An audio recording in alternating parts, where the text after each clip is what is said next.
రేపే election counting కదా, ఎవరు కొట్టుకొని చవాకండి. నేను మీకు చెప్పే అంత దాన్ని కాకపోవచ్చు కానీ రీసెంట్గా మా తిన్నాళ్ళలో ఒకరు నువ్వు ఈ పార్టీ ఆ పార్టీ అని దొబ్బుకున్నారు. సొట్టు లేదని కొట్టుకున్నారు. మొత్తం పోలీసులు రంగంలోకి దిగి కట్టెలతో వాళ్ళ వీపు విమానం మొత్తం మోగించినారు. అవసరమా? పార్టీ మీద అభిమానం ఉంది, ఓట్లు వేసినాము, ఓట్లు వేయించినారు, బాధ్యతగా తిరిగినారు, మీ పని మీరు పూర్తిగా చేసినారు. ఎవరికి నచ్చిన వాళ్ళు ఆల్రెడీ ఓట్లు వేసింటారు. గెలిచేది గెలవకపోవడం అన్నది రేపు తెలుస్తుందిలే.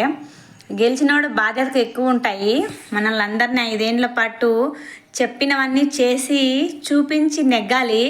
గెలిచినోడు ఏం చేయాలి అంటే తప్పిపోయిన రైలు పట్టాల మీద రైలుని నెక్స్ట్ ఇయర్కి ఎలా రైలు పట్టాలు ఎక్కించాలి అని వాళ్ళ ప్లాన్లు, వాళ్ళ సన్నద్ధాలు వాళ్ళకు ఉంటాయి. మధ్యలో మనం నిమిత్రులు మాత్రమే ఓటేసాము. రిజల్ట్స్ రేపు రానే వస్తాయి. ఏదైనా మన మంచికి అని హ్యాపీగా రిలాక్స్ అవ్వండి మరి.